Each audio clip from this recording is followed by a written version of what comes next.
You're listening to Chicagoland's finest podcast, featuring the Gorehound. Well, because I'm bringing us in. Jen. I mean, it's horrifying because, Cousin Charles. And Nick. I know. I thought I was going to screw it up again. It's time for the all-new Culture Cast, starting now. I am the Gorehound. I am the Nick. I am the Kiwi. And we are the all-new Culture Cast. Back for the latest edition. How are you guys doing today? Exhausted? Exhausted? What, do you have a kid or something? Well, just at least for me, it's just beyond that. It's been a hectic work week. Yeah. Past couple of weeks, actually. So, For those of you who don't know, Nick works in the academic environment. So what are the students doing right now? They should be graduating soon, right? Well, one would hope anyway. Yeah. It's getting towards the end of the school year, and everything is sort of coming to a head with a bunch of different projects. So, what are you gonna do? Yeah. Okay. But yeah. All right. What are you up? What am I up to? What are you up to? I am incredibly stressed. We are having hot tub problems right now. Oh yeah, the Graveyard Queen had mentioned something about that. We drained it over the winter because we were like, it is absolutely freezing outside, and no matter how comfortable it may be in there, I don't want to take the 5 steps to get in there. And our cover isn't very efficient, and so we were seeing the steam just billowing out from the sides of the cover.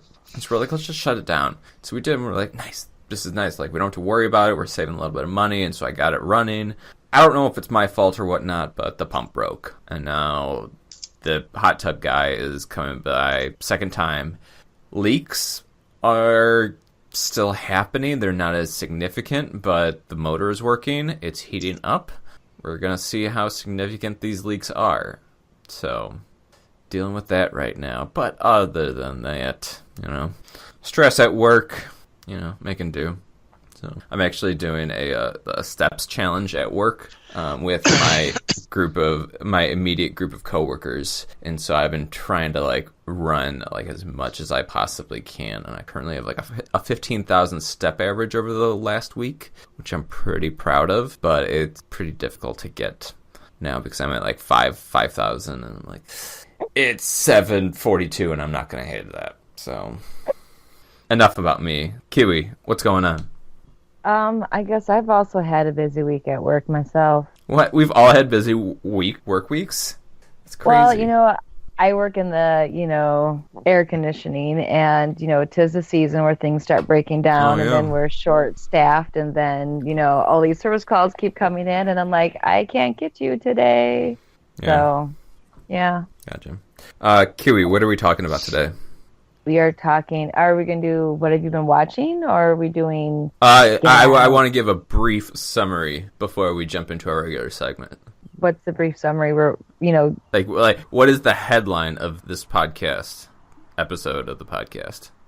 We are going to recap the movie Get Out. That we are. It's a thriller. Yeah. All right. Why don't you start us off? What have you been watching? QVC. QVC. Do you legitimately watch it? You get home from work and you're just I just want to crack open a cold one and, watch some QVC. It depends on the programming, but yesterday I watched an outdoor living one, and I ordered myself some sunglasses. Yeah. So I'm really excited about them because they fit over your regular glasses. And that's always been my problem. Was oh man, I'm going to drive and it's sunny, but I don't want to have to go put in my contacts to wear my sunglasses. Yeah. So now I know that feeling. But I'm not sure if I would order off of QVC. I've never done it before. Do you actually call in and whatnot? Oh no, I just go online and order. Oh. I think only old people call in. I mean, I would be tempted to call in, if it was in the kitchen with David, I'd be I love that appliance, but no, I haven't done that yet. Oh, hoping to get on the live TV. Yeah, I've noticed though that they really only let old people on air. Yeah. So they probably figure they're safe. Yeah. Cool. Anything else? We just haven't had a lot of time to actually watch TV. Yeah. It's been a a busy week, and our baby girl doesn't always let us watch TV. So, isn't that right?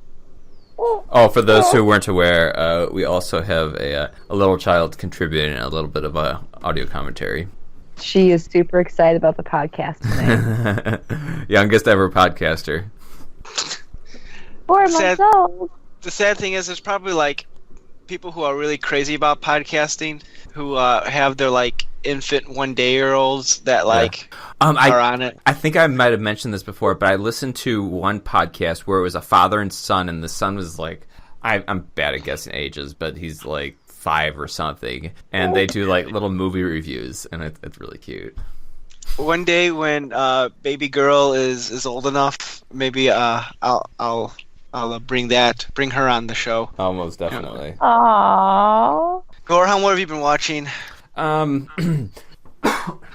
a whole lot. Westworld primarily. I've been keeping up with the past 2 episodes of that, and have you guys been watching that? Okay. No. It's the first episode was I felt stupid because I was like, I'm not catching anything that's happening. Like, that's confusing. Did you watch the first season? I did. Yeah. Yes, I did. Okay. So I want to make sure. No, because I think the premise of the entire series is a little confusing, but that's where, the intrigue plays in. You're like, what's happening? But it's starting to unfold, and I'm like, okay, maybe I'm not stupid, or like maybe I didn't just like skip these moments, because they're starting to explain these things, and I'm like, okay, I'm following. So it's getting the second episode picked up because I'm starting to understand it. I'm still kind of just watching it just to keep up with everything. I'm not really like thrilled with it, but I don't know. Been watching Silicon Valley, but I have no real opinion on it. It's no spoilers. Okay. We haven't even started it yet. All right. I'll leave that for another day. And I've been reading a few comic books of the Howling Commandos of S.H.I.E.L.D. series, which have been very good. She doesn't like that. She does not like the Howling Commando. She says, boo. Boo, Marvel. And I've been enjoying that. And the last thing I've been watching was a movie called It Comes at Night. Oh, actually, that one, yeah, It Comes at Night. Are you familiar with that one? You have not? I haven't seen it, but I've heard of it. Okay. Yeah, it's newer. It's a darker horror movie that's really... When I watched it, I was like, I told the Graveyard Queen, this is going to be a slow and moody movie. You're not going to like it, trust me. And it was. It was pretty slow. It was intense, but it's one of those where it's like intense like a guy walking down a hallway for half the movie. So it's like, okay. The movie was 3 out of 5, to tell you the truth. I would not recommend anybody see it. It did have Joel Edgerton in it, which was, he was pretty good in it. I was happy with his performance. But besides that, it was like, without getting into too much spoilers. Yeah. And I watched, I fell asleep and then watched it the next day. Oh man, this is all unfolding. Valerian and the City of a Thousand Planets was pretty good. Have you guys seen that one? Mm-mm. It was like I was expecting like a teen sci-fi thing, but it was a little bit more adult. It was from the same director as it was Luc Besson of The Fifth Element, and I think it was honestly comparable. I don't really find Fifth Element to be like a 5 out of 5 movie, but they were both equally. Oh, those are fighting words for Kiwi over there. I mean, I realize it's not the greatest movie. I would definitely give it a 4 out of 5. I enjoy Fifth Element. Oh no, yeah, I'm saying it's not like a 5 out of 5 movie, but it is, up there. In my opinion, it's not like a, Cemetery Man or whatnot, but it did have. But what is Cemetery Man? What can be Cemetery Man? Oh, there are quite a few. Like T2 is a 5 out of 5. Trainspotting is a 5 out of 5. That's a whole other podcast. Where was I at? I think you're. I'm rambling. You're kind of you're wrapping up what you've been watching. I was wrapping up. I like that. Valerian, and then and a throwaway one, The Post. I watched. Yeah. the Graveyard Queen wanted that one, and she loved it. But Tom Hanks, yay! There were no monsters. So, Nick, what have you been watching? Not a whole lot. I started watching a couple weeks ago the TV show Barry, which is an HBO show. Kind of a dark comedy starring Bill Hader. Yeah, I was really. I've seen posters for that.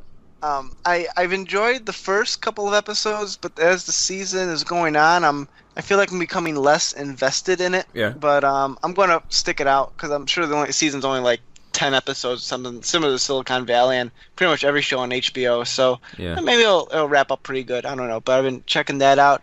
And yeah, that's about it, I suppose. Mm-hmm. I am going to withhold from Man Crush of the Week because nobody has proven themselves. I do apologize because I know Kiwi is the #1 fan of Man Crush of the Week, but I don't want to let you guys down. I'm not gonna, just put a shoe in there. If you feel that you are a candidate for the Man Crush of the Week, please email us at nick.culturecast@gmail.com or send us a tweet. Yes. On the Twitter. Or, send us a letter through snail mail or something. Yeah. All right, I'm going to do Man Crush then. What? No, you can't do that. Let's hear it. Okay, my Man Crush is my husband. Oh, jeez. Better be. What? All right, let's hear it. Why is Nick the Man Crush for Kiwi this week? Probably because of my ripped abs. You've never had abs, and now you're further from it than what you were before. Details. He's very good husband and father, and if I need a break from the baby, Nick is right there to take his turn. I put her outside. Max, he watch lets me Lydia. sleep in the middle of the night, and he gets up with her, so he's a good father and husband. Well, what a sweetheart. I'll have to get me one of those. I should also say, going back to what are we watching, right now I'm watching an eBay auction. Yeah. Oh, What's I that know on? you're feeling something. What's it? Lydia no. wants to know what you're bidding on. I will. Well, it ends in 2 hours, but there's a comic book, no surprise. It's Superman the Man of Steel number 17. It's one I don't have, and why this particular issue Nobody cares. It's the... Fine, shut up. Let's hear it. It's like the first cameo appearance of the character of Doomsday. Okay. And because of that, like if you try to go to a convention or anywhere, this comic is like $60, $70 and upwards, even though all you see is a fist of the character. But this eBay auction right now is at $2.50. And I'm like, man, I gotta watch this. Now, granted, probably in the last 5 minutes it'll shoot up like crazy, but I don't plan on paying any crazy amount. I'm just checking it out. You can tell us what your max bid is now because this won't be released for probably like 2 weeks. Yeah, I mean, I could do a follow-up in our next episode. What is the maximum that you would be willing to pay for the first cameo of Doomsday? Well, it's $4 on with shipping, and right now it's $2.50. So what does that make it? It's like $6.50. Yeah. Maybe under 10. After that, I don't know. Hard pass, I guess. Yeah. All right. Well, yeah. You'll have to. I doubt that this podcast will go 2 hours, but no. It should go.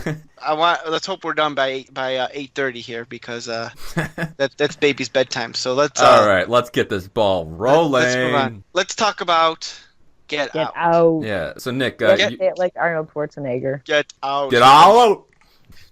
What was that? Nick, you is Arnold Schwarzenegger like in a ghost house? Get out! That's why I don't do impressions.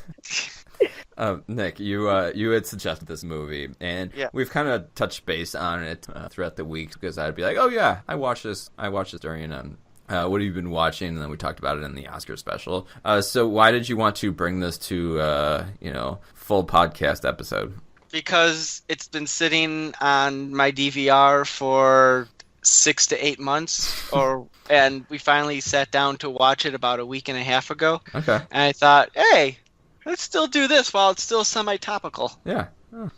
We also watched Captain America: Civil War, so we're on top of things with that. Oh, we did, yeah. With that Bucky guy in there. with Bucky. Yes. Yeah. Oh, And yeah, that- Bucky and the Iron Man. Yeah. With Robert Downey Jr. Yeah. Anyway, this is not the Captain America Civil War podcast. This is the Get Out podcast. Yeah. So let's see. In Get Out, we let's give a little recap here. In Get Out, we have a dude named Chris who's dating the girl from the TV show Girls, and goes to meet her family. Meet the parents. And meet the parents. And Chris is a little nervous because he's a black guy and family is white, so he's nervous about that. Yeah, and I think it's supposed to be like in the southern area of the United States, so there might be a little bit of prejudice or something like that, racism. Was it the southern area? I thought it was more of a New England area. Well, it's an area where you would it's just very be on white. guard. Yeah, it takes in a rural area. Yeah. Okay. So I'll start that over. Yeah. So a little recap of Get Out is you have Chris, who's a black guy who is dating, I don't remember her name, but he goes and visits her parents, and he's nervous because it's a white family, black boyfriend in the white family. He's nervous about that, and take place in a kind of a rural sort of area where very white and affluent people. And when he gets there, he some weird things are afoot, and he's not sure what's going on because he sees a couple other black people there who are servants, but they're acting really weird about it. He meets another black guy that's there who is dressing like he's from like 3 decades back, and it's just kind of weird things going on, and he's starting to lead the charge on what is actually happening, and it all leads to a very surprising and twist and suspense-filled ending. So what did you guys think of Medea Goes to the Rich People? Wouldn't that be amazing if a Medea just like magically appears in this movie? Oh my lord! It's my bad Medea impersonation. Yeah, when I think we saw this in theaters, and it was really great. My biggest anchor to this movie was that Jordan Peele was directing a horror movie, and that was pretty much all. That was pretty much all I needed to know because we watched Key and Peele quite a bit, a very quotable TV series. You went because you liked him. Yes. Yes. Yeah, and it was a horror movie, so I'm like, why not? Why not, indeed. So we watched it. Both of us, the Gorehound and the Graveyard Queen, really enjoyed this movie, which is a rare thing because this is a horror movie and she doesn't really, lean towards the horror genre very much. But yeah, I believe that it's really well deserving of the praise that it's received, including in the most recent awards ceremony. Awards thing. I don't know. I cannot get these award ceremonies straight, but that's why Jen is on, or should be on, is usually on. Yeah, I think it won for best original screenplay or something like that. Yeah, and he was the first black man to win that. Yeah, one Oscar and another 131 wins and 185 nominations. 131 wins. That's a lot. I wonder how many of those are real. I mean, I'm Probably sure won Kids' Choice Awards. Yeah. Okay, Kiwi, what did you think of? What was your opinion on Get Out? I enjoyed the movie. I actually didn't know anything about the movie before I watched it, other than it had to deal with a black man and a white woman. Yeah. They were, bad. Yeah, a lot of commentary on racism in this movie, along with just a very well directed movie. All these people really brought everything in this movie together to the point where, and I feel like that's what really makes a great movie, is when there's just so many things that you can interpret out of this, and it's just, you're not really focusing on one thing. It's just, there's a lot of things going on in this that are just great, so everybody can really take their own interpretation from this. I also enjoyed the movie quite a bit. There are a couple of little things that I will get into, but I like the tone, the structure, and the the way everything is just played. Like, it's genuinely creepy at certain points. And I love we'll get into it. I love the twist in the film, which, if you want to call it that, in terms of the motivation behind why these people are doing the things they're doing. I think it was a wonderful play on expectations, but I'm sure we'll get into that before long. So what did you want to discuss first? Well, I'll get out my critiques. Get that out of the way, because honestly, they're minuscule things. But for such a grand movie that it's receiving so much praise, it's worth talking about the minor things that are that are present. Sure. Like, one of the problems, like, Kiwi, you were lucky because there's been some criticism against how this film was kind of marketed, because if you see the trailer of the movie, it pretty much gives away the entire movie. And really? I didn't see one trailer for it. Yeah, I mean, it doesn't give away everything, but you see the trailer and you can pretty much put together all the plot beats, with the exception of why the people are kidnapping black people. But you kind of get what's going on, and that's unfortunate, because going into this blind, like you did, I think gives it a better impact. Mm-hmm. I don't recall the trailer very much, but yes, you could piece together that yes, this community of white people are doing something weird. I think that the biggest twist is the girlfriend, that she was a part of it all along. Oh, I don't know. I kind of saw that one coming. Okay, that's just me. I didn't. Yeah, that was the shock to me, was that I knew Bradley Whitford and his crew were going to be. They're nefarious. Right, but I did not expect... I expected her and the boyfriend to be in this together, not him on his own. Okay. Well, they definitely tried to play that up, because when he was like, we gotta get going. Okay, we'll go. Oh, I can't find the keys. Where are the keys? I can't find the keys. And then she turns on a dime, like, I'm not going to give you those keys. Yeah. You're like, oh damn! That was creepy. Yeah. What's that? My oh damn? No, when she was, looking for the keys, and she's like, I can't give you the keys. It was like, Yeah. Like, I want to believe that, she too was, with Chris. Like, she was there to help him, not, like, maybe she didn't know what her parents were doing, and, like, who knows. But right, like, maybe it was just the brother and the parents were the evil ones, and she didn't know anything about it. She was very convincing that she, yes, knew everything that was going on, but acted like she didn't. Yeah. Well, I mean, it was even creepier towards the end of the movie when she's upstairs and she's looking online for, I guess, new black guys to date, and she's like drinking like the milk, and she just has like this creepy look on her face as she's like looking up top NCAA prospects. It's like, oof, she's a scouting. Yeah. Literally and figuratively.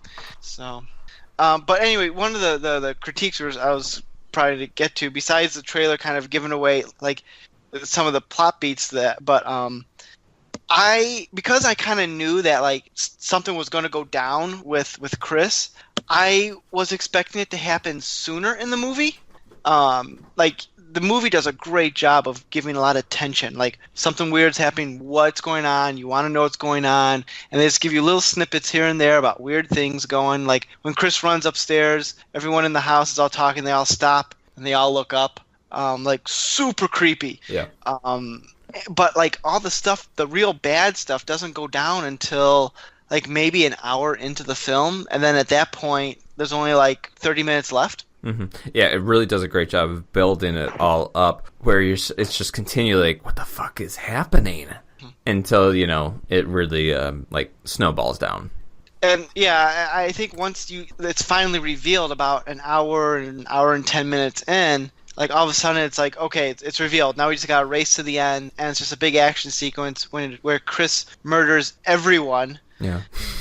Which kind of struck me out of character for him, but I don't know. Because early in the film, he talks about how he knows, like, judo or something, and I thought, oh, that's going to come back. I don't but recall it never that. does. He's talking to the brother, and the brother's like, oh, you know how to fight? You know how to fight? Let's fight. He's like, well, I know judo. I took judo classes. Like, oh, wow. And so I thought for sure that was going to come back, but no, he just impales people on antlers. It was very graphic. Yeah. It was more graphic than I was expecting because that movie didn't have that tone. Like, there was going to be so much blood and violence. And I was like, oh, that just happened. Yeah, exactly. Yeah. So, I guess because I kind of knew that something bad was going to happen, I was just waiting for it. So, like, I was getting a little impatient. Like, okay, let's win. I want the other shoe to drop. Let's get the shoe to drop. And it just which that might be more on me than the movie. Yeah. So I thought that the pace was wonderful, and I wasn't really waiting for any tone to shift because I felt like it was a really well paced story. Yeah. So the thing that I felt really excelled with this was the central character, Daniel Kaluuya. Not the drink; it's spelled differently. I felt like he was such a great actor. As you know, he's going into the situation. He's going to go meet his girlfriend's parents, and you know he knows it's a weird environment. But she's just like, "Yeah, it'll be fine." And he's just like, "Okay, sure, I'm going forward with this." And just his reactions to everything and how he's moving forward through it all. I thought that was one of the best elements of the entire movie. What's his name? Daniel Kaluuya. I guess he also recently starred in the movie Black Panther from Marvel Studios. So, but I have you guys haven't seen it, right? No. Yeah. Nobody on this podcast currently has seen it, but I'm sure Jen has. We're like the three people in America that hasn't seen Black Panther. Right. But I'm sure Jen has seen it like 3 times because she's just always on top of shit. It's not easy to get to the movies anymore. Yeah. We should just torrent it. What? We should just torrent it. Like, download it from the web. I follow. But yeah, I thought he was great. Along with the Graveyard Queen, really was intrigued with this movie because it had Bradley Whitford from what was it, The West Wing. West Wing. Yeah, she really likes him, and I think that he really held up his cult following because he was he was just being himself in this, and that's what a lot of people really like. Him for is just being Bradley Whitford. So he's like the genuine good guy. Everyone likes him. Right, yeah. Hey. So let's talk about the social issues this movie discusses. Specifically the attitudes towards race and everything else. Yeah. This is one of the reasons why I like the film. Because this movie could have easily gone the route of, oh, they're all racist, they want to enslave black people, and that's it. But it doesn't do that. Instead, it kind of lampoons sort of, I don't know if I can call it like neoliberalism, where people go out of their way to talk about look how wonderfully diverse we are, and I love black people, and like the movie uses I would have voted for Obama 3 times if I could. Yeah. And like it kind of goes like people who are over the top with their acceptance and their diversity to the point where it's too much. Yeah. And the reason these people are kidnapping black people is because they're essentially putting their brains into the black people's body to extend their life or whatever the case may be. And they want to do it because we love black people. I want to become black people. So it touches on that over-the-top feeling of people being over the top in their acceptance and liberalism beliefs, and people who almost with a little touch of cultural appropriation in some ways, which is such a inversion of expectations that I would be surprised. I'm actually surprised that networks like Fox News and your conservative outlets haven't been championing this type of movie in the sense of, see, this is what liberalism bad, even though it's an over the top satire, but it's just that's such a it was an interesting way to take the movie. Yeah. It's been a few, maybe even months since I've watched this one. Can you remind us, so there was a lot of hypnotism in this movie. How did the hypnotism play into the racist undertones of the white people in this movie?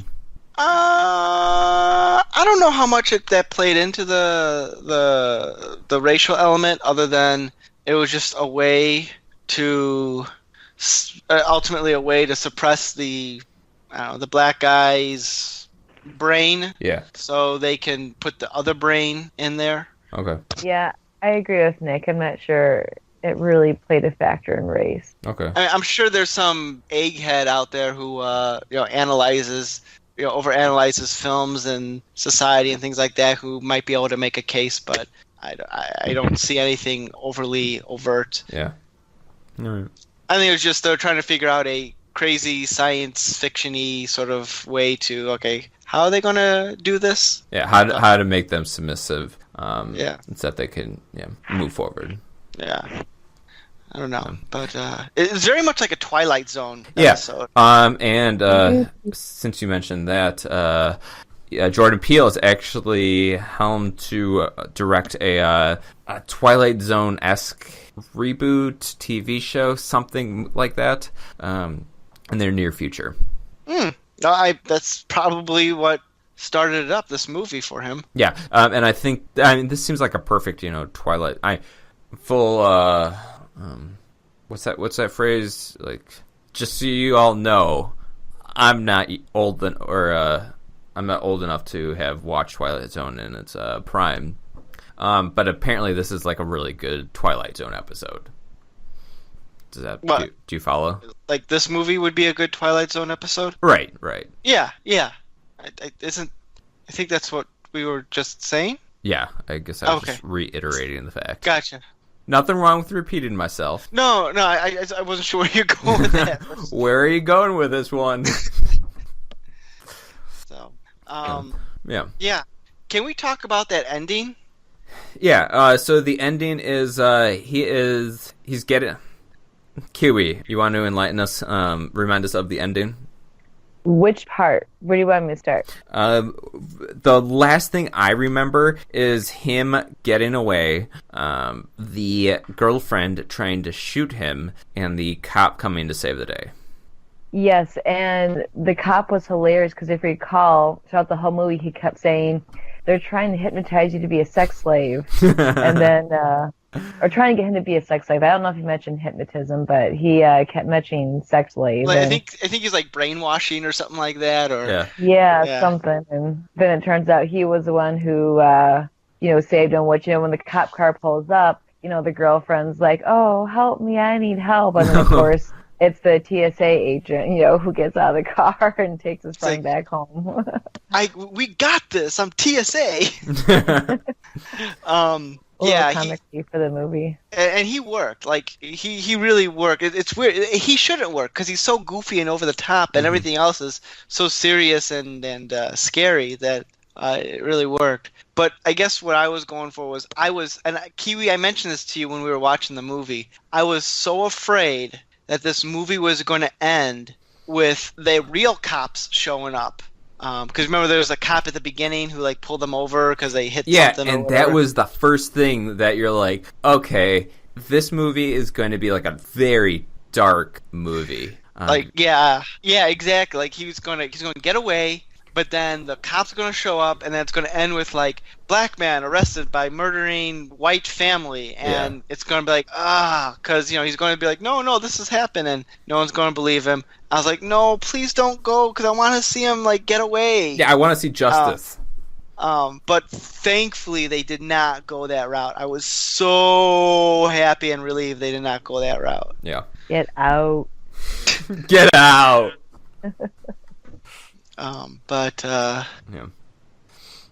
So a lesser movie would have done that, because it would have been such an easy way. It'd be like, see, but it didn't do that. Mm-hmm.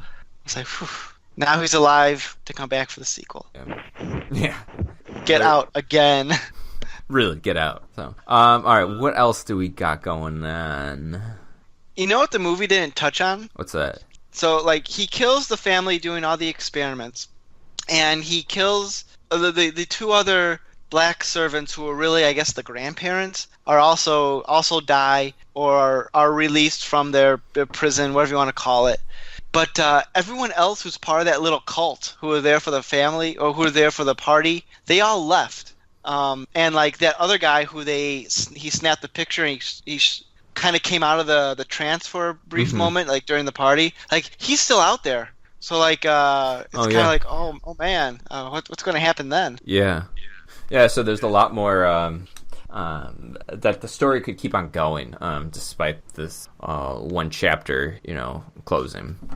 I'm gonna look this up if there even talks about doing a sequel. Yeah. I mean, you don't know how many people they hypnotized. Right. Well, he saw the shoebox and all of those people that she brought home. So presumably there was a good number of them, but. Yeah. And that was just her take, because she had her brother. Yeah. Right. I could really see this movie becoming one of those where it's like there's just 5 other ones of these where it's just like after the third one it's just straight to DVD, and it's just all these are just repetitive, but they keep on getting more and more intense, and they're like, okay, now this is an actual cult, and now they're like in Africa or something like that. I could really see that happening, and I would watch all of them. Yeah, and none of the original cast will be there. And right. Jordan Peele will have nothing to do with it. And completely disavowed it. It's like kind of like how the Halloween movies like kind of. Oh my gosh, yeah. So okay, I looked it up on Wikipedia, the source of all truth, and it said in an interview with The Playlist, Peele stated that he has ideas for a sequel and was open to making one. Yeah. Throw me some money and we might get it. Yeah, right. Though, I think some movies just don't need sequels. And I think this is one of them. No, it was really great. I think you would take the charm out of the second one because you know what happened in the first one. So just like the Human Centipede, we don't need a second one. We already saw it all. Of all, again, similar like the Flintstones from a couple weeks ago, of all examples you could pick from. No, for the record, I have not seen that one and I refuse to see it. I was going to say, I haven't seen that one, but... Next week, we're going to do a review on the Human Centipede trilogy. Well, until Thor, because I'm pretty sure Thor is the only one who will watch it of the podcast in general, because you guys... Do you know what the Human Centipede is about? Me? Yeah. But, yeah. It's unfortunate. I really wish nobody knew what the Human Centipede was about, because it's an abomination of cinema. Nobody wants to watch it. I saw the South Park episode. Yeah. Oh, the apps? Yeah, that pretty much summed it up for me. I don't need to see anymore. A friend of mine, Bailey, who you know her, a friend of hers turned it on one time when they were at her place or something, and it's like, why are we watching this? And then they were so like, I don't want to say intrigued, but like it's one of those like, this is a train wreck and we can't look away, so we have to sit here for the 90 minutes to go through the whole thing. Okay. So there is an open invitation out. If Thor listens to this podcast and he sees, there's an open invitation. If Thor listens to this podcast and he gets this far into it, I will do a podcast with Thor on this, and everybody else is invited, but nobody else can prompt a discussion on the Human Centipede. Okay, we'll bring this back. We'll see if Thor listens to this episode out of his own accord. Okay, so we won't bring it up to him. No, we'll just a little I bet test. he doesn't. Or if he does, it's gonna be like 6 months later. Hey, I watched this guy's podcast. And then we will do it.